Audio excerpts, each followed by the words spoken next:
G'day and welcome to the Hunting Connection podcast. My name is Zach Williams and I am your host. Here we'll connect you with hunters, fishers and outdoor enthusiasts from around the globe. This podcast will share hunting and fishing stories including past experiences and tackle the tough hunting stereotypes our community faces. We hope to be a positive influence to those outside the community while also having a laugh along the way. Hope you enjoy the podcast.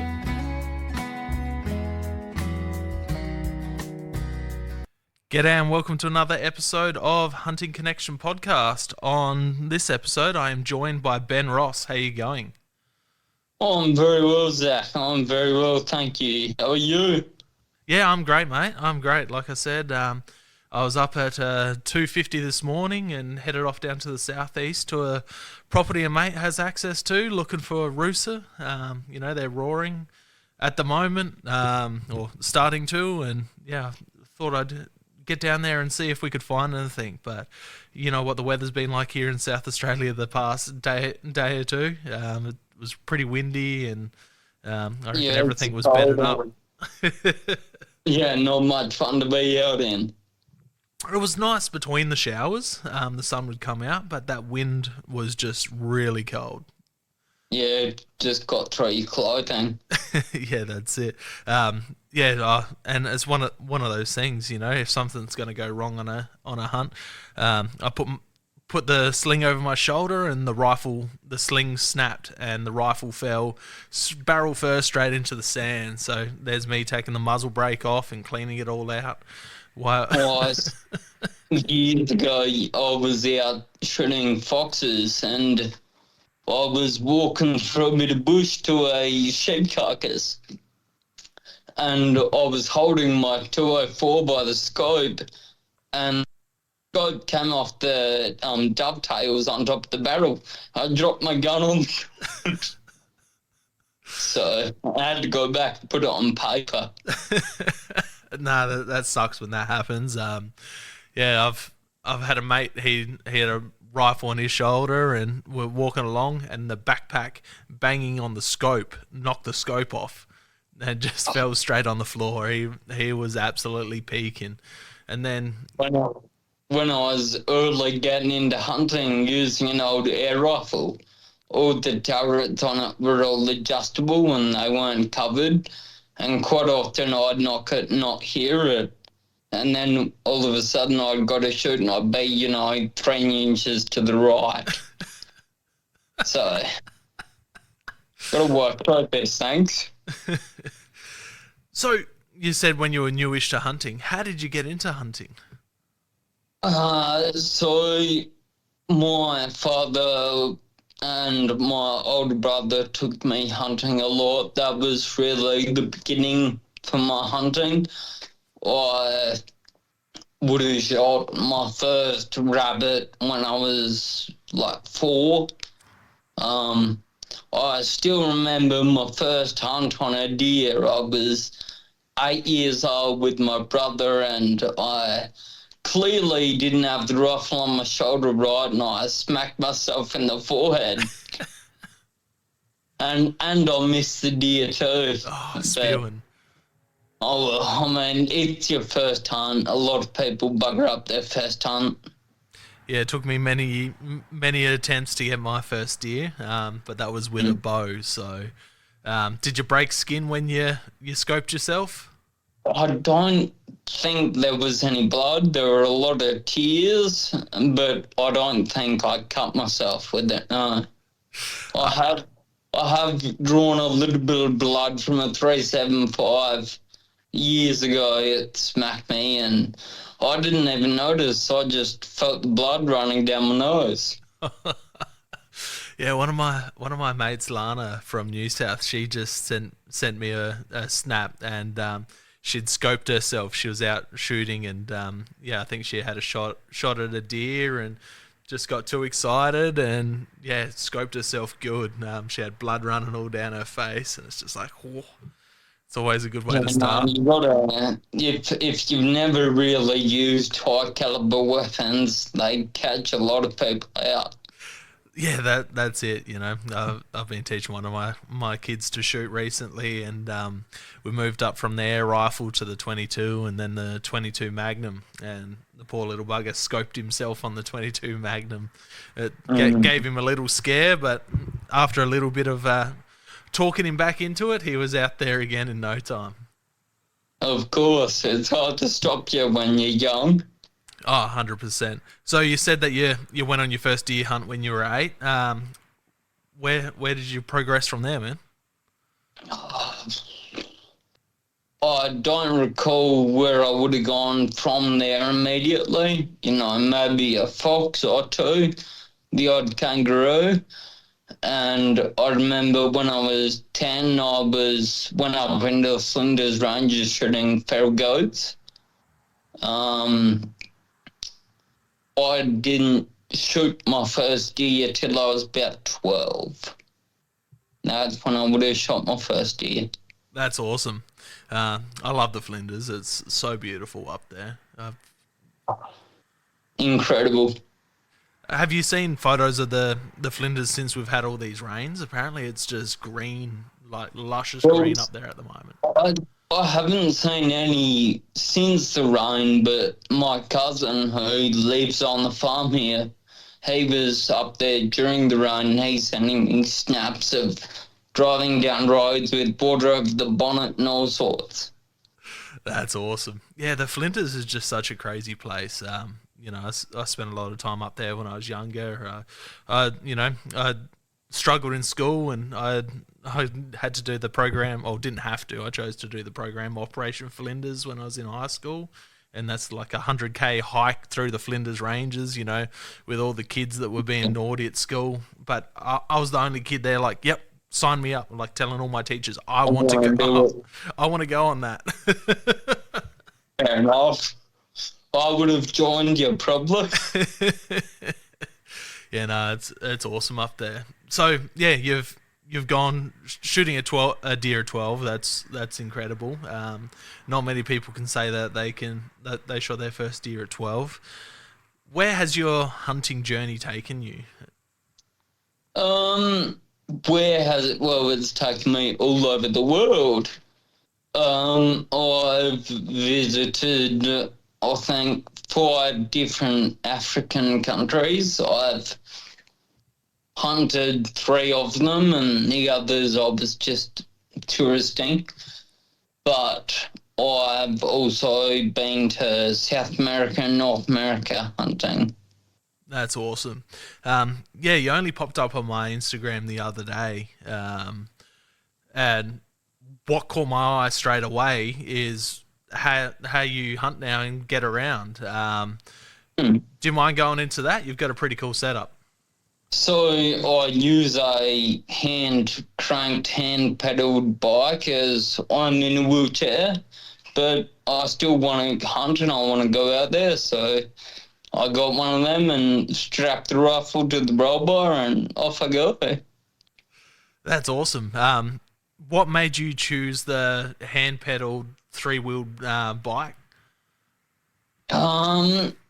Well, there's not a lot of options for hunting once you're in a wheelchair. If you want to actually actively hunt, before I got the bike, I'd sat in certain spots and waited for deer, and that was very successful. But I've always been a hunter, and I want to actively stalk animals, and I required a mode of transport that was still quiet, that could get me places that you can't go in a normal wheelchair. So I looked at a few different options, and that one was just the best option for me. That's awesome. Yeah, I've had a couple of paraplegics on the podcast the past 6 months. I had a fella named Rick, and he's got one of those like wheelchairs that have the mechanical tracks on it, which is just an awesome setup. And then I had one of his friends on just afterwards, Brett, who he's set up a whole quad bike and he's got shooting rails all around it, and it was Yeah. absolutely cool, awesome. Like it's so good to see people get out when life throws curveballs, and they're so passionate about hunting, they find a way to get out there no matter what. So it's pretty incredible to see, and then just to see how much hunting you've done is just awesome. There's a man I know locally, he's also in a wheelchair. He is the most incredible man. He gets up at, like, he'll go to a hunting area and he'll get up at 1 a.m. and push his wheelchair to where he wants to be, shoot the deer, push his wheelchair back, hook the trolley up to the back of his wheelchair, go back out there, put the whole deer in it and bring it back. He refuses to ask for help. He's just amazing. That's awesome. So is he someone that you've looked up to? For quite a lot I have, yeah. I mean, I met him first at a duck shoot many years ago. I used to stand, one side of him, and if he missed a bird, he'd call out to me and I'd shoot the ducks for him. And, since then I realised what can stop you. Yeah, there's just no give up in him. He's bloody amazing. That's awesome, mate. Now, do you mind talking about what happened, how you've ended up in a chair? Yep, so I've got a very rare neurological condition that's progressing, and I've lost I can still move my legs around, but I've lost the ability to walk and stand on them and all that. So a wheelchair, I've known it was coming for about 10 years, last 10 years of my life. I've known I would need a wheelchair, so it wasn't a massive shock to me, Okay. But it certainly has a number of challenges. Yeah, I could imagine. Especially being in the kind of area you are, it's real sandy, and riding a bike through there anyway would be a pain. Let alone the little hand bike. How do you set up to go out for a day's hunt? Like, what's your process? Well, it depends if I'm leaving from here at home and obviously hunting on the farm. We have quite a lot of land here. This particular block is about 30,000 acres. Yeah, beautiful. And so from here, if it's during the rut when the deer are making noise, you can obviously hunt them in the pitch black. So I sort of get up around 4 because it takes me quite a while to get organised in the mornings. And I'll put my bike on the back of Dad's ute, and Dad and I will go wherever, and then I'll hop in the bike and follow the noise until the sun comes up and I can see. It's just the getting ready takes me so much longer, but I think because I've hunted for so many years of my life, I don't hesitate on making a plan, executing a plan, and I don't waste time behind a gun. I acquire my target and shoot. That's awesome, man. Yeah, just the animals that you see. I see you post quite a few up, and you let a lot of good animals walk, and great trophy potential, and it's amazing to see. Yeah, well, I mean, about 4.5 years ago, I shot my best fallow deer. It's a 248 and something. I think it's 248 and a half. But I've seen a number of 250s around, and you really want to let them go because I'd really love to kill a 260 plus sort of animal. That's amazing. Yeah, that's definitely what dreams are made of. I don't think I've ever Mm. seen seen many deer, well, especially fallow, that go close to that. Well, yeah, my brother is also quite a serious bow hunter. He's actually got, the record for a bantam and stuff with the bow, but he this year shot a 270, I think it was a 277. Yeah, wow. So, I mean, but he does a lot more hunting than me. Lately, he hasn't really been out much, but he's got kids and he's working on the farm all the time. But during, the better months of the year, he'll hunt every morning and every night. That's awesome. That's so good. Yeah, so I can kind of understand why you've hunted so many different places now. Um, you tried to have you tried to push to hunt different places before your condition progresses? Is that why you've hunted so many different African places and South America and North America? That's exactly why. After I was diagnosed in 2016, I said I'm gonna go to Africa because I don't know if I'll get the opportunity to. And in 2019, I went, and then I went again in 2022. Then I went again in 23. And in 23, I met an American fellow there, and he invited me to Colorado for a mule deer hunt. So Amazing. he said, all you have to do is buy a plane ticket and buy the hunting tag, and away you go. That's awesome. So, what talk us through your your progress, like through hunting Africa and planning your overseas trips.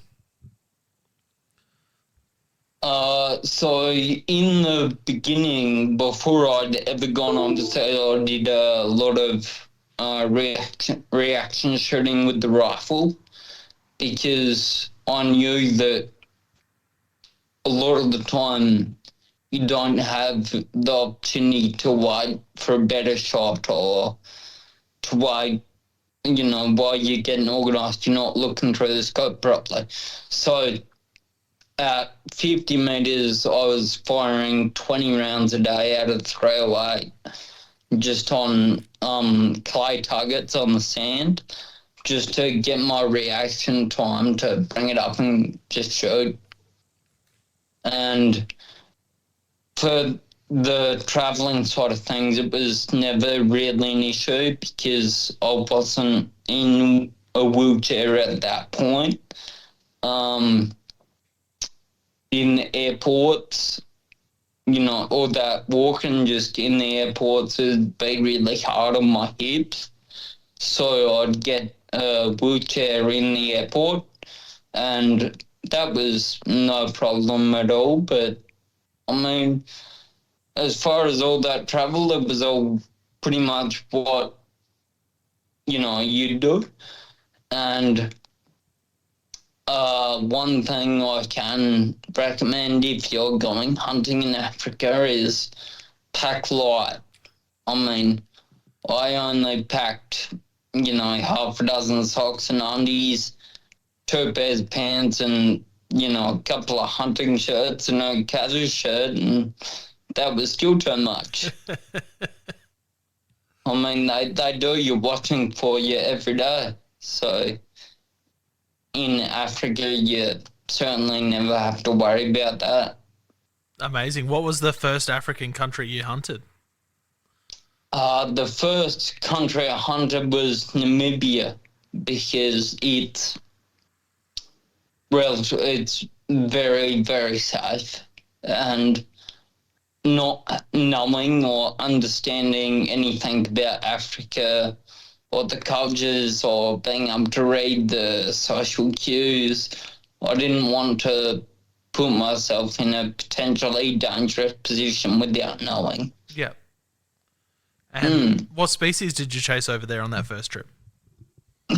So on that first trip, I shot kudu, oryx or gemsbuck,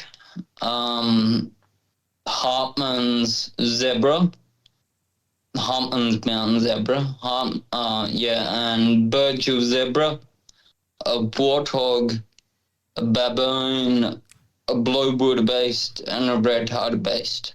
Yeah, awesome. I think that's about right. And what's it like hunting over there? Going from Australia, hunting, introduced species, to going over there and hunting all these amazing native species over there. What was it like? Well, the landscape is very, well, in Namibia, when I was there, the landscape was very similar to the Flinders Ranges normally, just big rocks and reddening hills. But the abundance of animals over there was incredible. I mean, you'd walk over the one hill and there'd be 25 springbuck at the bottom of the valley, and you look over here and there's a hartebeest under a tree, and you step over a rock crevice and 4 warthog run out. It's just an amazing amount of life in what looks like a very desolate area. That's awesome. What was your favourite species to hunt on that first trip?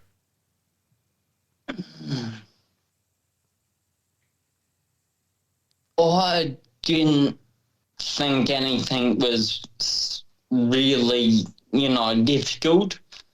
But I'd probably say it was actually one of the female wildebeest that I hunted over there just for a meat animal, because it was more like a hunt that you'd have here. It was very similar to what you might do over here.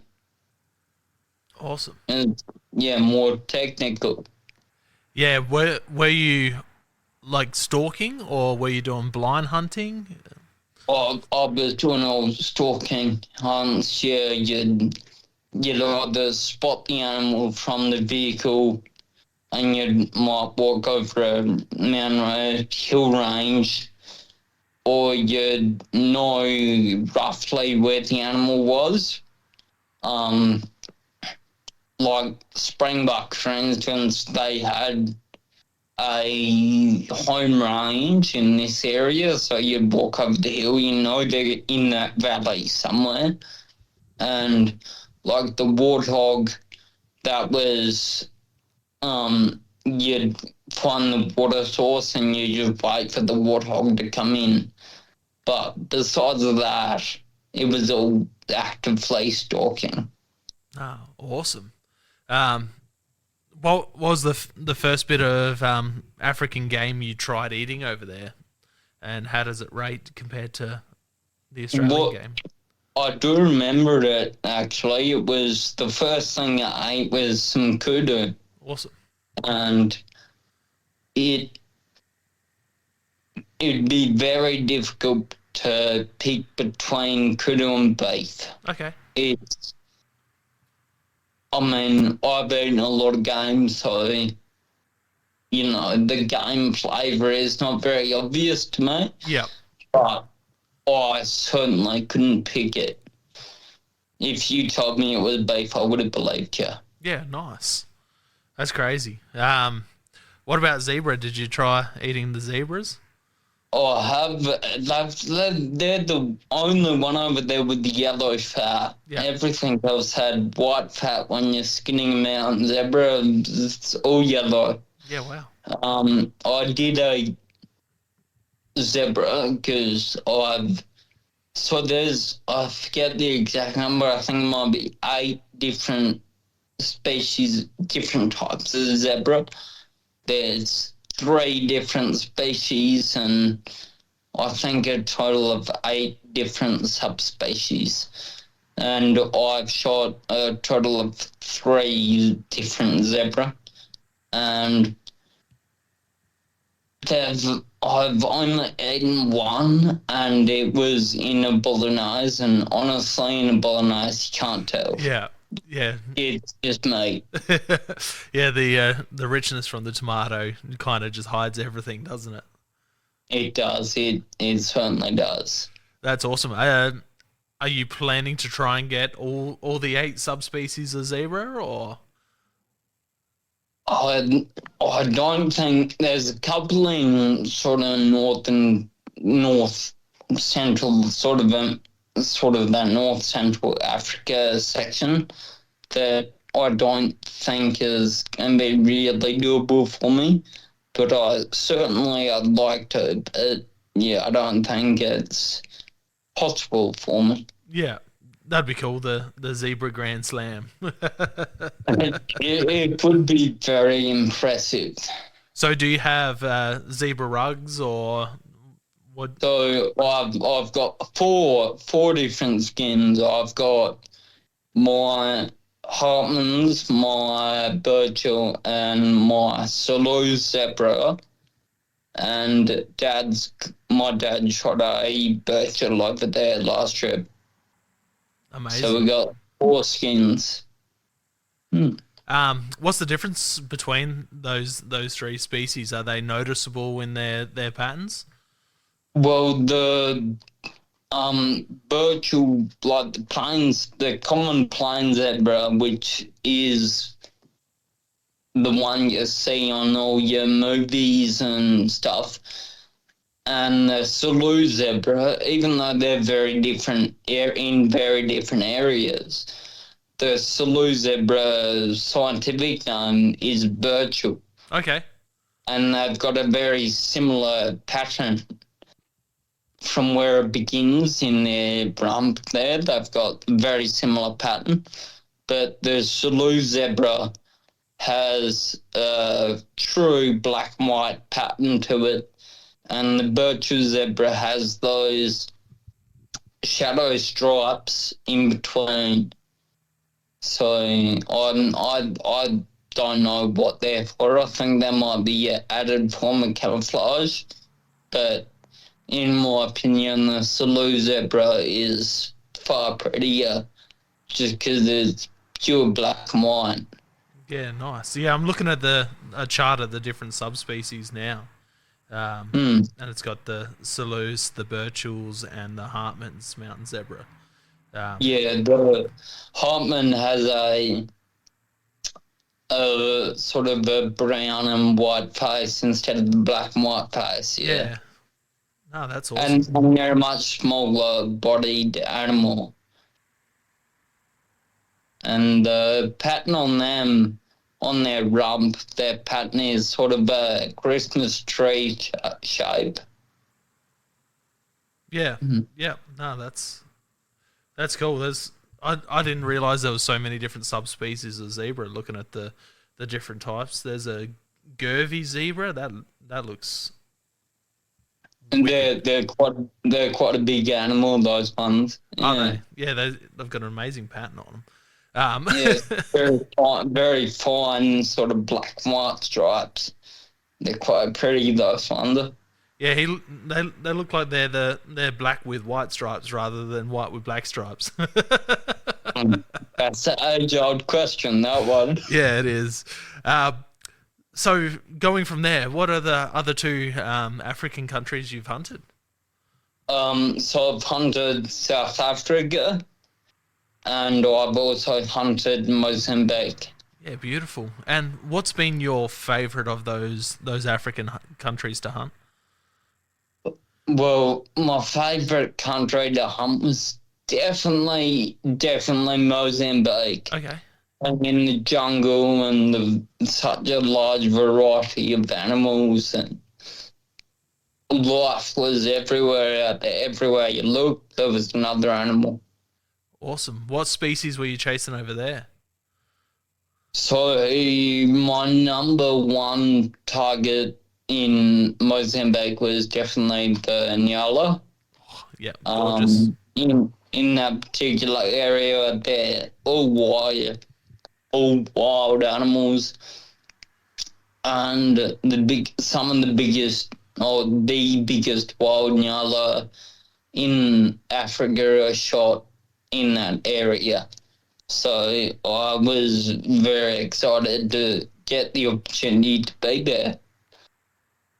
Yeah, Inyala, in my opinion, they're probably the prettiest of the African game, and probably high up there on my list. When I was going over there, I was going to shoot a sable in Mozambique, but we saw one in South Africa that I shot there, and then because I'd already paid for the hunting license for one in Mozambique, I gave that to Dad and said, you can have that now. So we've got two of them. Beautiful. Mm. Yeah, sable are gorgeous as well, but The Prince of Africa is their nickname. yeah, that long scimitar style horn and just thick, and the colors of them are just gorgeous. But yeah, like I was saying, I reckon the Inyala would have to be the prettiest by far. Yeah, in my opinion, I'd also say it was the prettiest, yeah. And then jumping from hunting Africa, you said South America. What'd you go over there and chase? So the main reason for being over there was we were with another group of Australians, and they needed a couple more shooters to get a discount. So they invited us. So we went there and we were shooting doves over there at one of the dove shoots. And because it was August, the doves weren't they weren't flying that great. I still shot over 1,000 birds in 2.5 days. My shoulder was pretty sore after firing that many shots. And also, I went on one of the duck shoots over there one afternoon, and I also went on a black buck hunt. And I got very, very lucky with the black buck because there was one nice trophy that stood up at we were hunting in tussocks that were waist deep and, super thick, couldn't even see your feet. But this black buck stood up and I shot this thing in, the only part of its body I could see that wasn't its neck. So it was a very, very high sort of lung spine shot. And there was another black buck trophy sleeping in the tussocks behind him, and it caught a bit of shrapnel in the neck. So my first thought when there's two dead black buck laying there is I've got to pay another $1,000 for, shooting two of these animals. But not my mistake, they said, and they gave it to me for free. Oh, amazing. I got two for the price of one there. With one shot. That's so good. People won't believe me about that, but it happened. Oh, I believe it's happened. I've taken a couple of goats with one shot, with one bow, like one arrow before. Done that a couple times. And you see people do it with fallow as well all the time. You get a group of fallow out in the field, and so yeah, it's definitely possible. I've done it a few times by mistake. I've done it on rabbits, paradox with the rifle, and a pair of goats when I was a young fella too. Yeah, I couldn't believe that. I couldn't actually see the second goat. I just happened to be standing there. Yeah, I did the exact same thing. I thought I was shooting a black and white goat, but turns out I was shooting a black goat and a white goat. And Uh, it's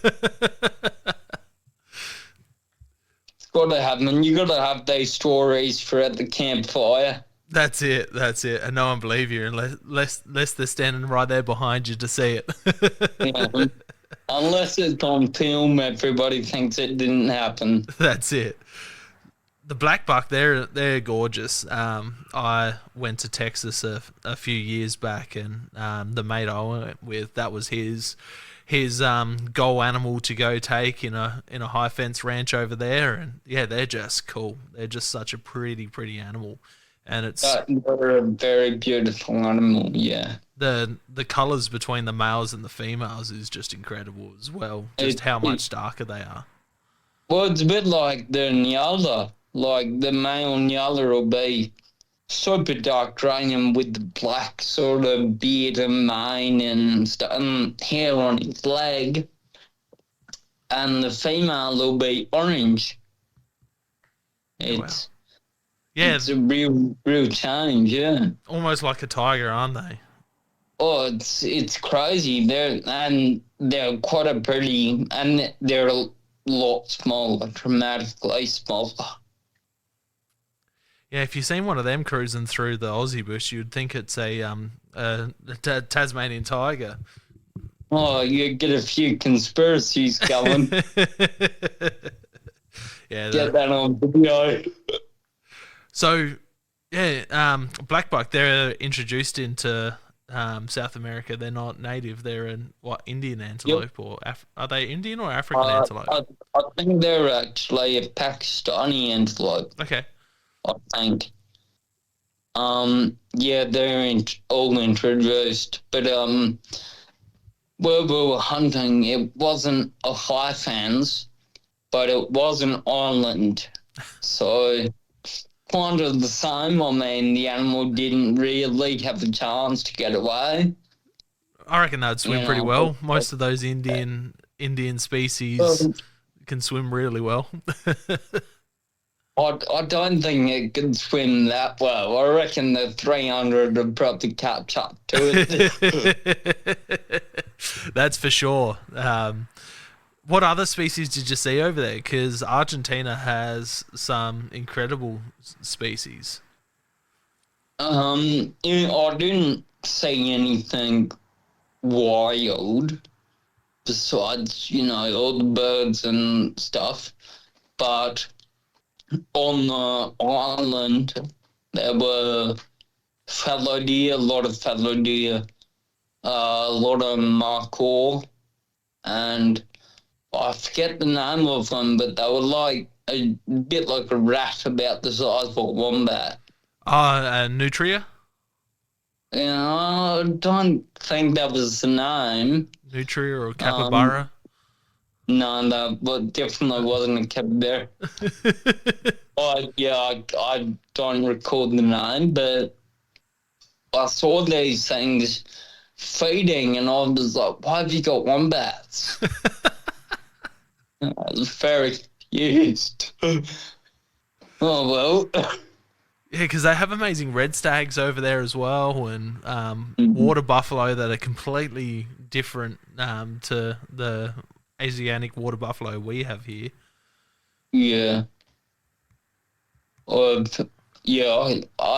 only know one fellow that's been on a red deer hunt over there, but in the area he was, he never saw a good one. And the best he saw was like 9 point. Yeah. Yeah, they definitely do get some good reds over there, and I think they have a huge chital population as well. I believe they have a big chital, yeah. Awesome. And then you said that you met the North American guy in Africa. How did that progress going from there to, did you say it was Colorado? So, yeah, it was Colorado. So I met him one of the areas where I was hunting, he was having a drink at the bar there and, talking to his other American mate.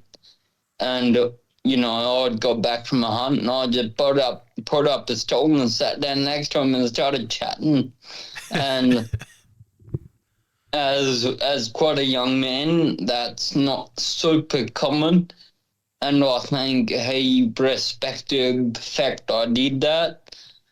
And a couple of days later, when he was leaving Africa, he let me know that, he wanted to offer for me to come to America.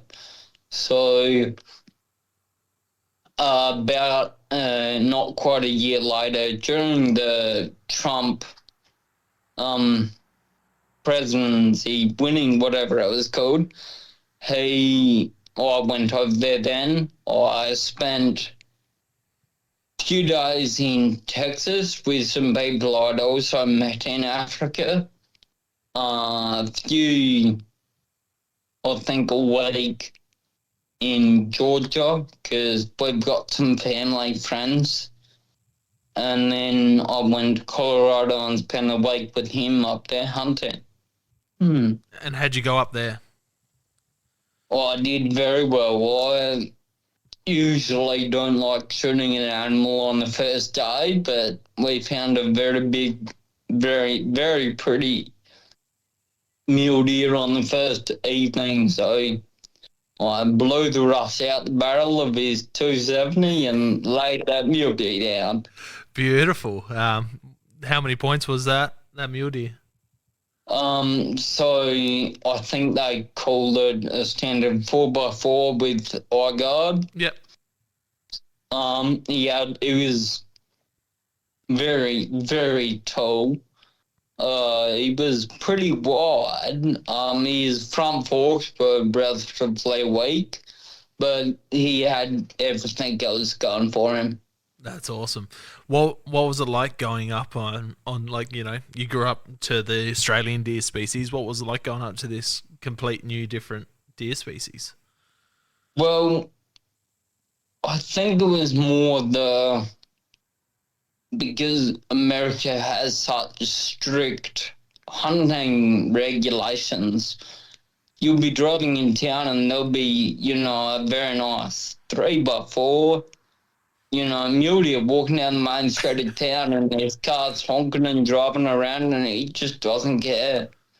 And the deer over there have learned that in town, humans are no danger. There's no risk of them being shot or being hit by a car because if you're not licensed to hunt them, the penalty is so high. So there was just a large number of deer. In my opinion, it was probably too many deer because, you're not going to be able to focus on the good bloodline and good genetics if everything makes it through. You've got to shoot, 50% of the females and all the rubbish bucks to get that good trophy bloodline if that's what you're after. Yeah, that's it. No, that's awesome. Being Colorado, did you run into many other species? I saw a couple of white-tailed deer. I heard some elk bugling. I didn't see a wild elk. I saw some that he had for velvet, like selling the velvet. I didn't see them in the wild, but I did hear them in the wild. There had been reports. I was in Durango, which is sort of southeast of the mountain range in the central of Colorado. There had been reports of a moose in the area, but we never saw the moose or a bear. That would have been awesome, seeing the moose. it would have been very. I kept my eyes peeled when we were up in the snow looking for this. So. Yeah, I got a mate up in. He is. I've just had a mind blank. He's in Maine, and he drew the cow moose tag 2 years ago, and just hearing the stories of these gigantic animals, and I think. Oh, yeah. He got the cow moose tag, and I think he's seen 2 juvenile bulls and one mature bull, and didn't see a single cow. And one of his mates drew a antlered moose tag, and he only seen cows. That's what happens, though. That's why it's called hunting, I guess. Oh, it would be so. Like, I've hunted Texas and Mexico. And yeah, it's just completely different ball game to here, where you can just pretty much take anything you want.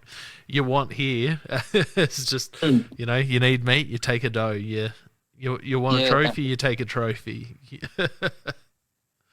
Exactly. I mean, yeah, it's sort of. I like to call myself a hunter, but being in Australia, I'm actually able to go kill anything I want, which almost makes me more of a shooter than a hunter, even though obviously I let a lot of animals walk. And anyone that's seen my Instagram will see that, I shoot 1 in 100 deer that I see. So I just enjoy being in nature and watching it all happen. Yeah, that's it. It's not always about the killing with it. If you have a good area and you can manage the trophy potential, that's absolutely awesome. But yeah, sometimes it's good just to watch deer. I haven't shot any. Oh, I've shot a couple deer this year, but it was a mate with a high fence pen. He wanted to learn how to butcher, so asked me to come up the other weekend and take a couple out for him. So the only deer I've shot this year have been high fence deer. But I've actually got a couple on a video that I've edited that I haven't posted yet. Yeah, beautiful. So you'll see that hopefully in a week. Fallow reds. What are we talking? They're a pair of fallow button bucks. Yeah, beautiful. Just good eating ones. What's your favourite way to cook venison? What's your go-to dish? Well, I like to keep it simple. If it's a red deer, I'll take the undercuts or tenderloin or whatever you'd like to call that cut. I'll take that cut and just simply fry it in a hot pan, maybe with a bit of garlic and, salt and pepper after it's done. Keep it simple. If it's something a bit more gamey, like a fallow backstrap, I'd often cut it in half and I'll cook it as a whole on the barbecue and slice it up and have it with like asparagus or something. Yeah, beautiful. And then, of course, I've marinated quite a lot of different marinades. And, if you don't like the idea of eating a deer, obviously you marinate it and then you don't even know it's just a bit of meat. But if you like that bit of gaminess, that bit of numbing, then yeah, I like to keep it simple. That's it. Bit of oil, bit of butter, bit of salt and pepper. Bacon fat, cooked muffin, bacon fat. It's beautiful.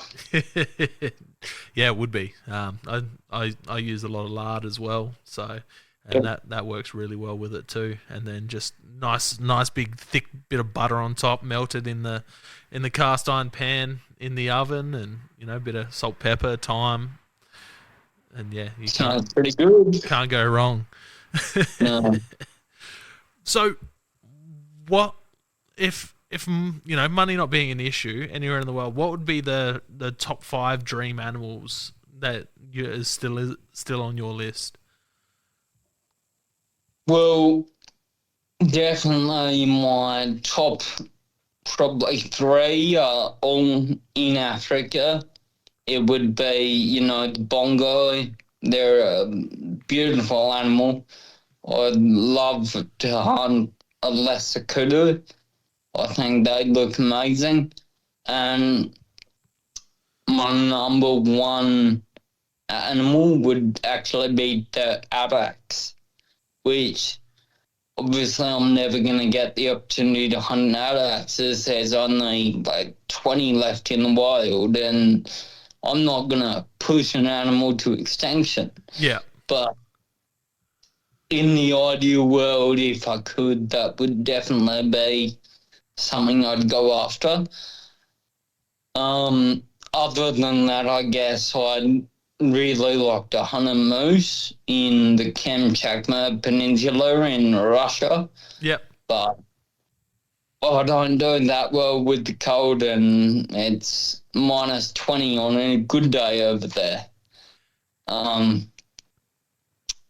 And probably for a 5th animal, it's real toss-up, but I think would be a big, on the tundra, a big caribou. I was at a mate's place only last weekend, and he's got 3 big caribou mounted up, and they're just a really gorgeous animal. They are. Meat Eater just put out a episode of them chasing caribou out in the tundra, and that just looked absolutely insane. I love the antlers on them. They've got a cool configuration.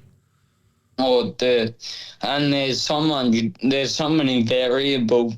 There's some with those big gnarly sort of almost spider-like tops, and then there's ones with double shovels and all sorts. Yeah, shovels and spades and bits and pieces coming off them everywhere.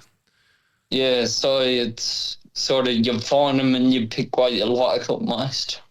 That's awesome. Yeah, no, they're so cool. Yeah, I got a mate up in Oregon, and yeah, he flew up. From memory, he's got spina bifida, and he flew up to Alaska, and I'm pretty sure it was Alaska, and got dropped off there with his chair and everything, and went out and chased caribou out there, and the photos are just absolutely incredible. Oh yeah, it's a beautiful part of the world. Oh, 100%. The fishing, the bears, the everything. Yeah, that mate that I saw the other day with them. He's a PH in Alaska on the bears up there. Amazing. So this last spring bear hunt, they got I think it was an 11-foot bear. So big bears. Yeah, I'm taking that's brown bear.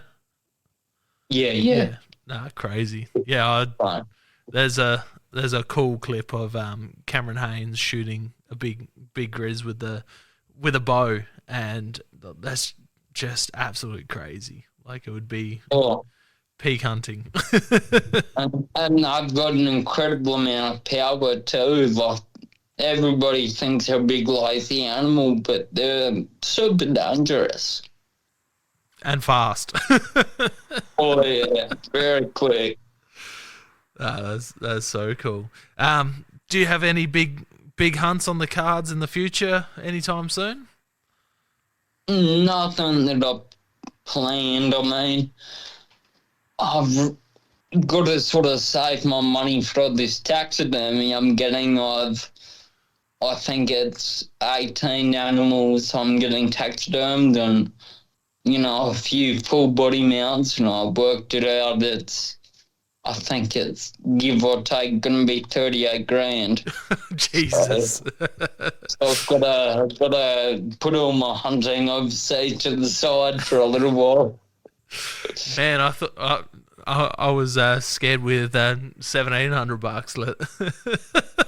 Oh, yeah, no, it's well, that little amount that I put on my story or 5 days ago or something. I mean, that's five full body animals Yeah. on a rock, and I think each one of them was $1,400. Yeah, incredible. Yeah, I love taxidermy. And your setup there that you've been posting photos of, that just looks absolutely incredible. There'd be no better place to just sit in and have a few drinks on a cold winter's night. Or when my mates come around, we'll have the fire outside and we'll get, my dinner, and we just go inside and have drinks. That's awesome. Yeah, it's incredible. I also noticed on your Instagram that you make knives as well. Yeah, so I have a separate Instagram page for my knife work. I've been making knives professionally since 2020. So a little over 6 years I've been doing it. Yeah, beautiful. How did you get into that? Oh, Oh, I've working just lost you. blades when I was a kid. What? Sorry, I just lost you. I I've missed the start of that.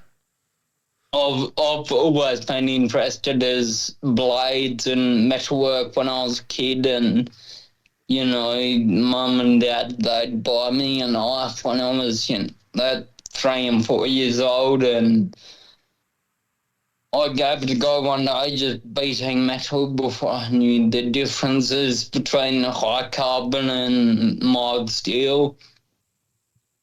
And a fellow from Humpty Doo, he heard through dad or someone that I was giving it a go, and he sent me a few things to get me started. Amazing. Yeah, looking at your work, it's absolutely incredible. What's your favorite to work with? Like, I see you got a heap of wooden handled knives, but then you've also got like a whole heap of antlered knives and kind of like Damascus steel and all sorts of stuff. What's your favorite type of knife to build? I always liked Damascus. I mean, just making a pattern and knowing that I'd manipulated the steel to show that pattern is quite an achievement for me.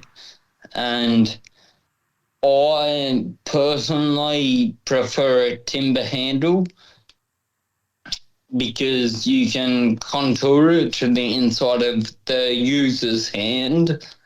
And with the antler, you want to leave that rough marbling and everything like that on it to give it the character.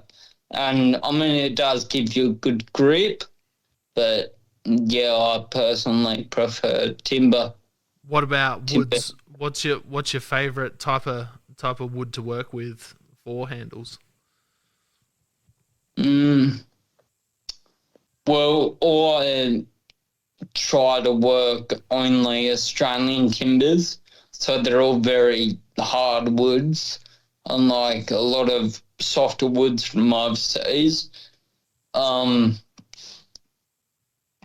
my favourite would probably be some sort of like a hairy oak, which is from Queensland, and I mean it's called hairy oak because the bark is hairy.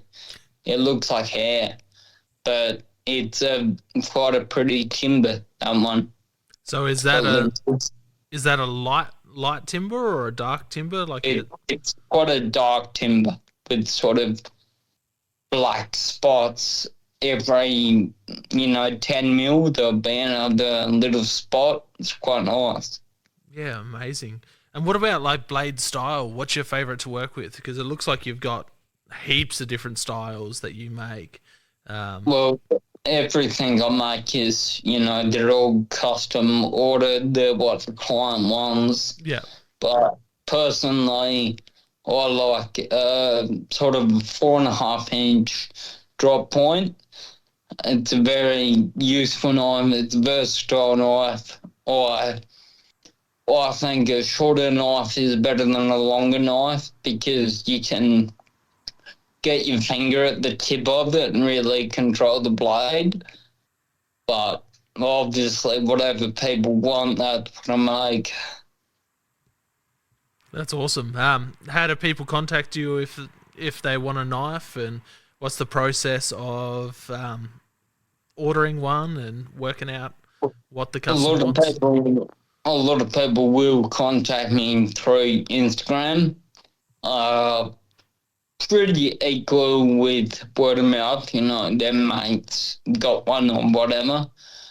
And they order it that way. But I actually, in December last year, I'd stopped taking orders because I'm 18 months behind on orders at the moment. And in a Damascus knife, there's, it's 60 odd hours of work in a knife. So I've got a lot of catch up to do before I'm going to be taking any orders. That's awesome, man. That's so good to hear. Yeah, a lot of work goes into knife making. That and taxidermy, I've got a lot of appreciation for the amount of work and art that goes into it. Yeah, a taxidermist is a real artist, and it's a lot of attention to detail. When you find a good taxidermist, they put the ripples in the skin and, where the muscle will be moving and everything, yeah. 100%. And just the colors, and yeah, it's definitely an underrated art, much like knife making. Like I've always been obsessed with knives and blades, but I'd never have the patience or the skill to make anything as half as beautiful as the blades that you make, man. Well, I mean, you build the skill over a number of years, but yeah, you do have to be very patient. But, working the metal, especially when you've hardened it, you've got to sand it and all that. Yeah, it definitely takes a lot of work, and yeah, just the patterns in the Damascus that you have on your page. Like there's like really spotty stuff, and then like wavy, and yeah, amazing patterns. Yeah, and the way the patterns are, they were actually an optical illusion. Okay. So even though the blade is perfectly flat, when the pattern catches the light, it looks like it's jumping out at you. Yeah. So, yeah, no, it's tricked a few people that. Yeah, no, they're awesome. And then most of them look like you make a pretty thick blade on them as well. Like depth-wise or thickness of the actual steel looking down from it? Yeah, thickness of the steel. It looks like you make some pretty thick, solid, Well, like, it sort of varies a lot. It depends on the pattern also. yeah. If you grind too far into some Damascus patterns, you'll grind away the pattern where it's exposed on the outside. So those ones you want thicker, and like my chef knives, they'll be at the spine, they'll be only 2.5 mil thick and super lightweight, and they bend over in between your fingers and all sorts. That's awesome. Yeah, there's some beautiful chef knives on your page as well. Absolutely gorgeous. Yeah, I'm working on a couple of knives now that I think will be right up there with some of my best. That's awesome. One of the patterns is, it's one of the patterns I'm doing is a heavily sought after pattern, being feather Damascus. and it's incredibly difficult to make. It's for the stress on the forge welds, but I'm making another one that's a Turkish twist blade with, I think, 6 multi-bars in it, twisted bars in it. So it's going to be a spectacular looking knife if it comes out. That's awesome. I'm super keen to see those when you finish making them. Um, Don't hold your breath. it's all good. These things takes time, and like you said, you're in a few delays. Yeah, and plus I've been working on a couple of other projects, so I had to put the knives down for a little while. Yeah, But picking them up now. beautiful. Yeah, 60 hours is crazy. I knew that making a knife takes a lot of time, but yeah, 60 hours, that's crazy. And is that just like the average time? You know, some take a bit more depending on what you're doing. That'd be that'd be the average time. Yeah, I mean, some of those big chef knives where you have to grind them down really thin and sand them back, and I mean they can take me up to 80 hours quite easily. So when people complain about knife prices from custom knife makers, just realize that it's 2 weeks of That's it. 2 weeks of, you know, a 40-hour week to make something. Yeah. that, There's a lot of people have said no once I heard the prices, but I'm not going to back down on the price. well, when you're putting 60 to 80 hours into a knife, I can understand why those prices are the way they are when it comes to custom knives. That's it. There's nothing to worry about it. It's not like one you can buy at the supermarket for $8. Yeah, I think that's what people are expecting. You know, they're so used to seeing knives in, you know, hunting shops and camping shops, and you know, you might have a knife in there for $200, but they're, you know, commercially made, and you know, it's all machined, and where yours is 100% handmade. Yeah, it's all handmade. Yeah. No, The only machine I have is what the power hammer and the grinders, and I'm still holding the steel. yeah, those power hammers are incredible. Well, it's the best investment I made. I mean, doing it by hand, it takes days and days, and doing it with the hammer, you know, it takes one day. That's one TikTok or Instagram reel that if it pops up, you just automatically caught, and you just can't turn around of people pounding down steel and turning it into knives and blades. It's an instant watch for me. Maybe I should make some more. Yeah, definitely. You know, you've hunted a lot around the world and Australia. Where are you on the Australian deer species? So there's 7 deer species total in Australia, and I've successfully hunted 6 of the trophies. So I've got myself the fallow deer, the red deer, and the hog deer in South Australia and Victoria. And I got a Javan rooster not far from where you would have been yesterday. Yeah, beautiful. And I got my big Moluccan rooster up in far north Queensland. Big Moluccan will be 26 inches. Mine was 30. Yeah, wow. So mine's, you know, up there in probably top 5. So I've got everything except the sambar. Oh, yeah, wow.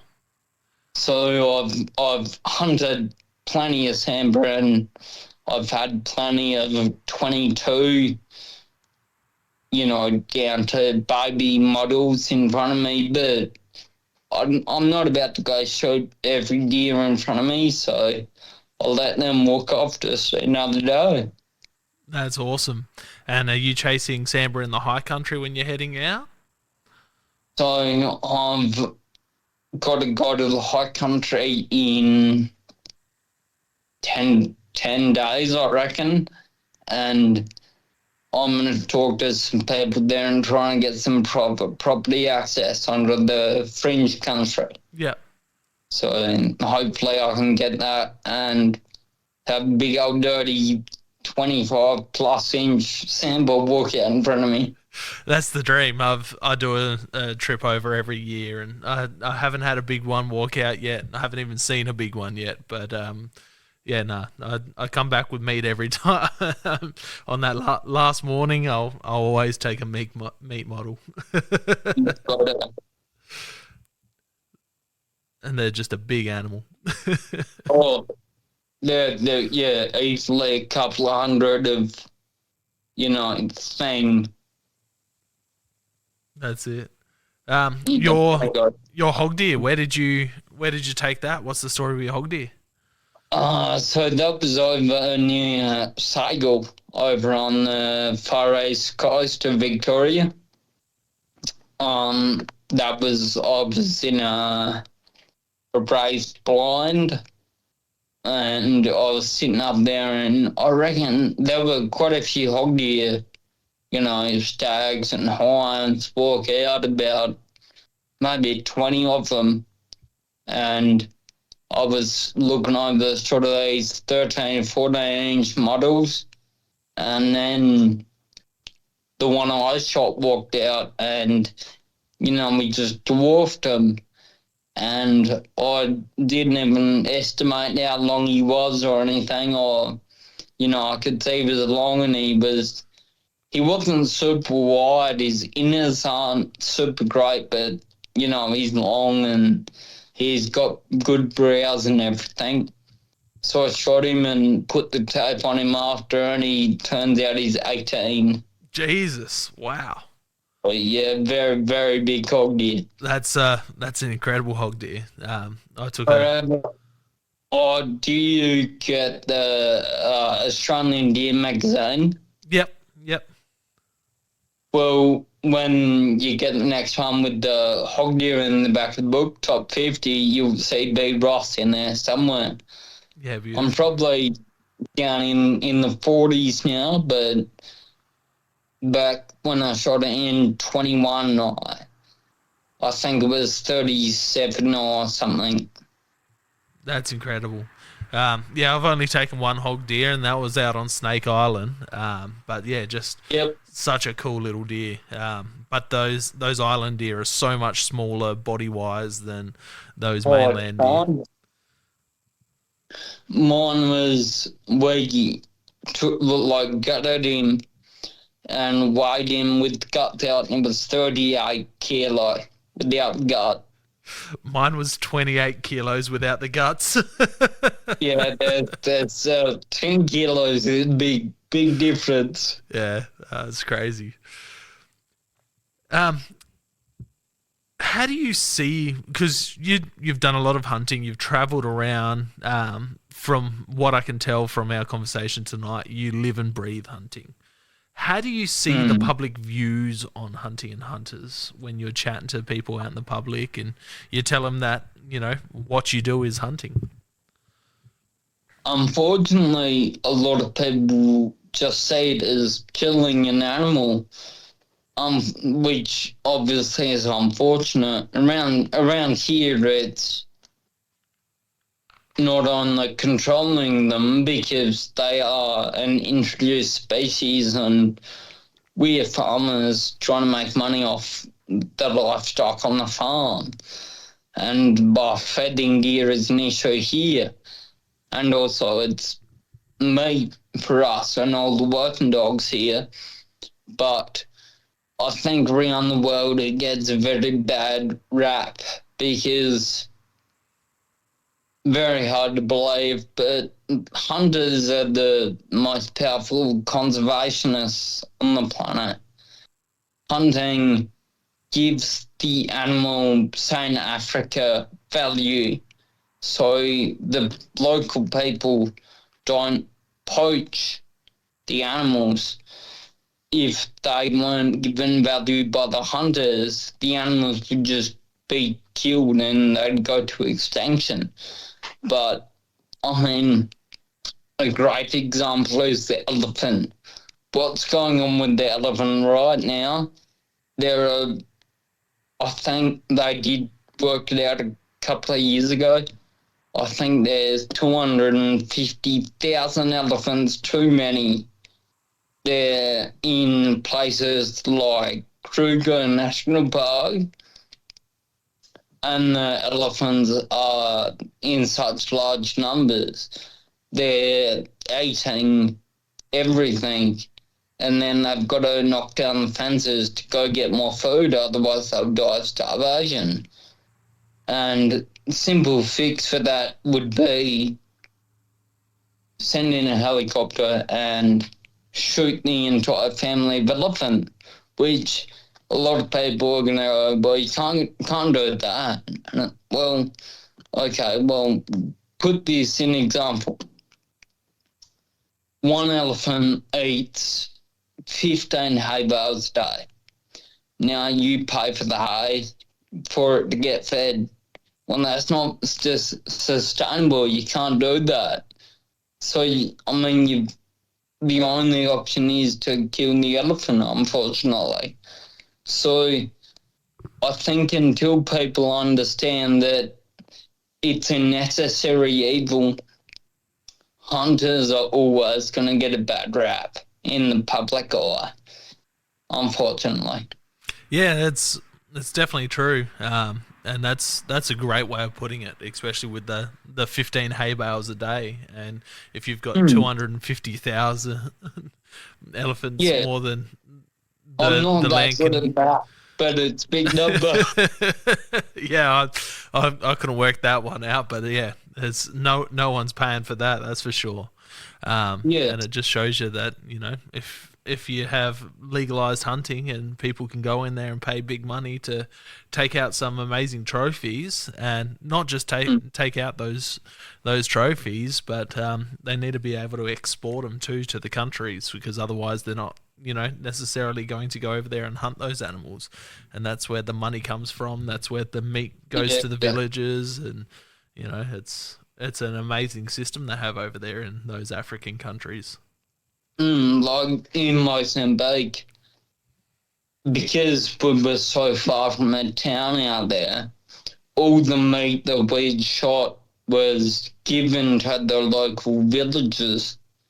But, in South Africa and Namibia, because you're close to a town, all the meat is taken to a butcher and then sold. So hunting in South Africa is very cost effective. If you want to go to Africa and you don't want to spend a lot of money, go to, South Africa or Namibia. If you want to see the true wild Africa and you have $15,000 or $20,000, go to Mozambique. It's true wild Africa. We were there and there's lions walking around and there's elephants that knock over trees in front of the car, and it's, buffalo and crocodiles, everything. It's just amazing. So, if you can budget to go to that part of Africa, I'd recommend going to Mozambique, just because it is wild Africa. That's awesome. No, that's a really good tip, and people will definitely take that on board, I reckon. Because it's Africa's probably one of the most cost effective international hunts for Australians, because they can get multiple animals for a certain price, and you take a bigger group over, you get those discounts. Yeah, and it's there's such a large number of animals in the areas. If you're okay with fence hunting, I mean, I was wild Africa hunting, which, in my opinion, is just a bit more fair for the animal. Because you have to hunt it. If it's in a fence, not a really big fence, the animal's in there, you just keep walking around till you get shot. But, if it's in 100,000 hectares, that's arguably still wild. Yeah, well, But there'd be animals born in some of those big high fence places that would never see the border fence in their life. no, and there'd be a lot of animals that would probably never even see a hunter, like in those really vast areas.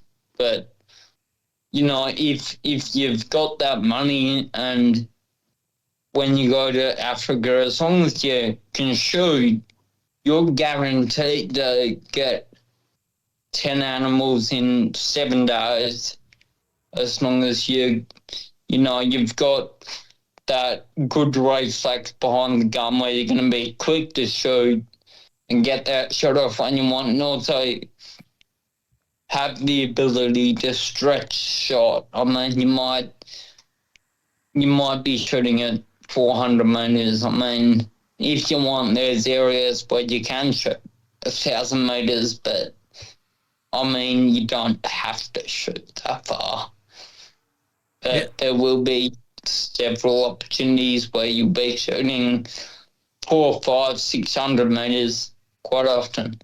Yeah, they love their long range hunting over there. I remember watching one video years ago, and they were stretching out to 1.5 shooting game. They had this crazy technology with built-in rangefinder and trajectory and everything, and they were punching it straight into the iPad or whatever it was, and it was just shows you where to hold over, and just crazy shots on animals.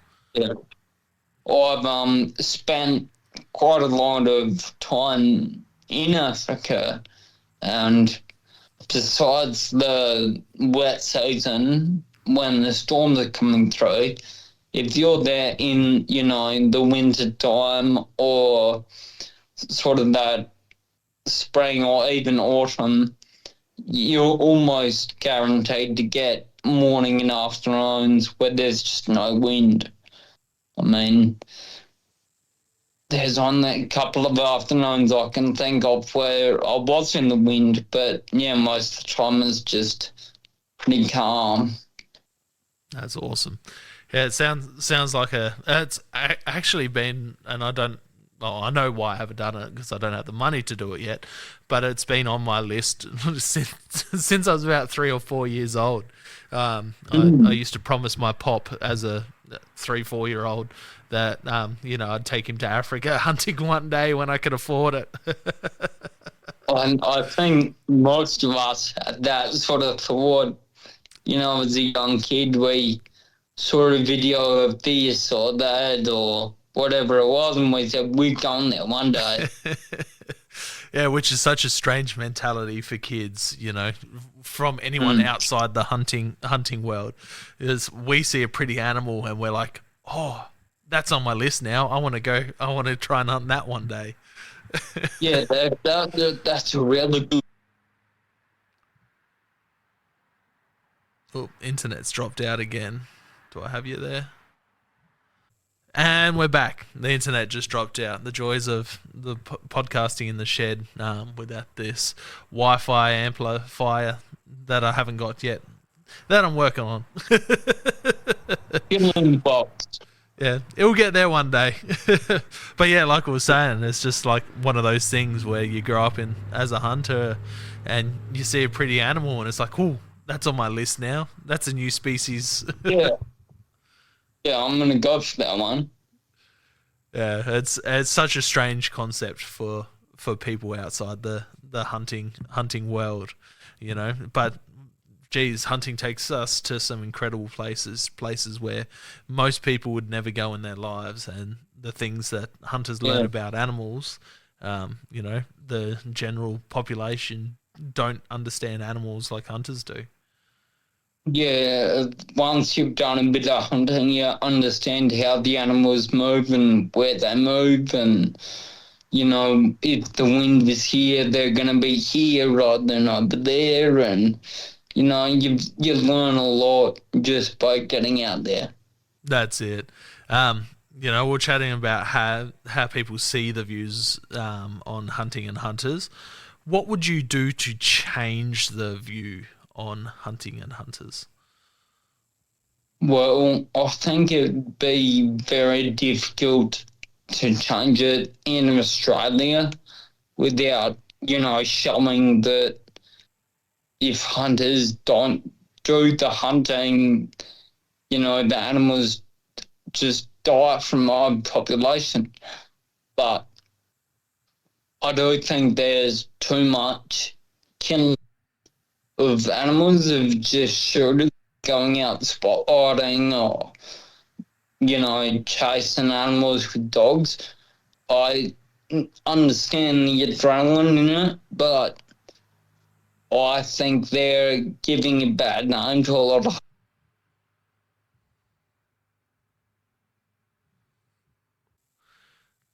And we're back Yeah, again. so the bad name to hunters in Australia is, the people that chase animals spotlighting and with dogs, they do it all. I understand the adrenaline in that. I don't personally have an issue, but I think they're giving hunters a bad name by doing that. And also, I don't think they're showing the animal the respect it deserves by doing that. Yeah, there's definitely a time and place for it, especially when it comes to spotlighting. It's a good method to control numbers if you need to take out a large number or take out a few here and there. It's definitely a good method to do it. Same for rabbits, foxes, hares, cats, all of that stuff. But if you're actually out hunting deer, there's a difference. Like I'll say if I shoot a deer on the spotlight, I shot a deer, and then it's Yeah, like I hunted a deer. yeah, exactly. I mean, we try to keep the population of deer lower here. We'll go out and shoot 20 fellow deer females. But I mean, we certainly don't waste any of them. We have a lot of friends and we just put them all in the cool room on the farm and let our friends know, and they'll come and take a couple of deer each. So, I mean, we're using the animals. We're not leaving them in the paddock to rot like a lot of people. But, yeah, I also just call that shooting rather than hunting. I mean, I'd be pretty upset if I shot a 30-inch sambar under a light because to me, it takes away the achievement of hunting a big sambar stag because it wasn't hunting. I drove up to it and shot it. Yeah, that's it. I lost two nice rooster last year around this time, and they're a real thick skin animal, and a couple things went wrong, and I didn't seal the deal. But the guy I was hunting with, he's like, "Oh, we can come back tonight with a spotlight when we go out spotlighting, come through." I'm like, "No, I'm not shooting my first rooster or my first big rooster or any rooster stag under a spotlight. Like we can go to the other side of the property. We can shoot fallow does and spikers and whatever else, like rabbits, hares, and foxes. That's fine. But we're not coming over here and shooting." Yeah, we're not shooting big old stag or anything. That's I mean, like, I've seen some big deer in the light, and I go, well, now I know where they are, so I'll come back and hunt them another day. Yeah, that's it. Like it's not the same feeling, shooting a deer under the light as it is um, hunting it, It, going out and spot and stalk hunting a deer. it yeah, it takes away that sort of sense of achievement when you just shoot the animal standing there. That's it. That's it. We're coming up to the end of the podcast. This is my hands down my favorite question that I ask every guest. What is hunting to you?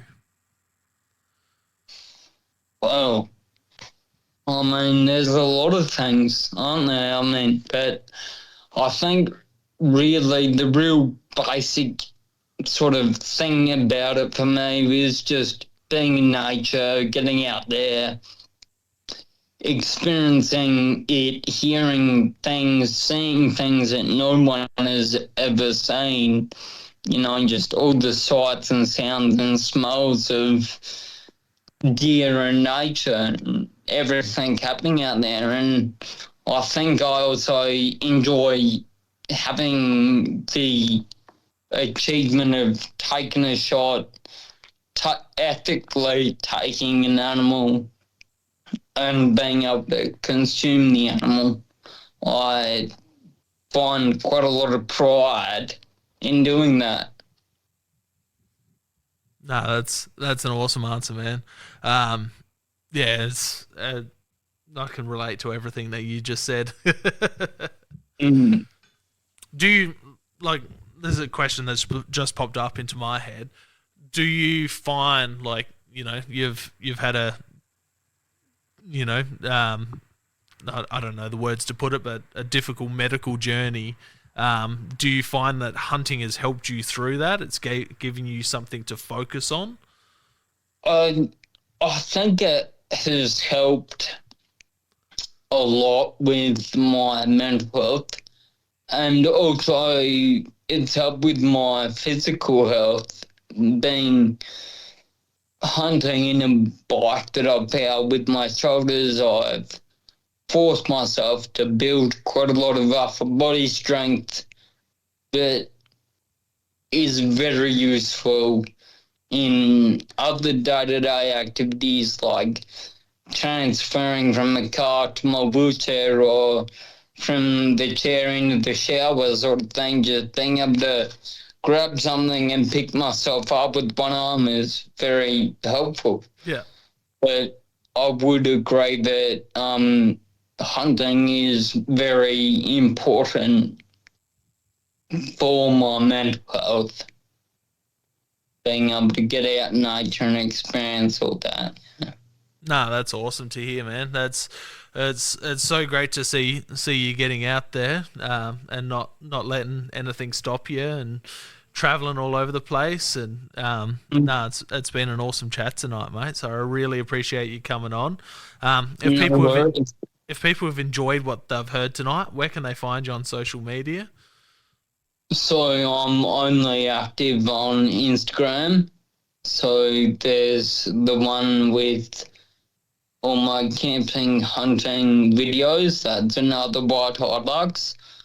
My knife one is Ross Knives with a full stop in the middle. No, awesome. I'll put these all in the show notes and I'll tag you in them when the episode's up. But yeah, again, I really appreciate you coming on, mate. It's absolutely awesome to see how passionate you are. Indeed. Easy, mate. Have a great night and thank you for coming on. Catch you later. Thank you for joining us on another episode of Hunting Connection Podcast. We hope you've enjoyed our discussions and gained valuable insights into the world of hunting, fishing, and the outdoors. To stay connected with us and never miss out on an update, please be sure to follow us on social media, all at Hunting Connection Podcast. We appreciate your support and would love for you to share the podcast with your friends and family. Don't forget to tag us in your hunting photos on social media and let us know about your experiences. Your feedback is invaluable to us, so please take a moment to subscribe, rate, and review the podcast. together we continue growing and delivering more captivating episodes for all hunting enthusiasts. Stay connected, stay informed, and keep pursuing your passion for the hunt. Until next time, happy hunting.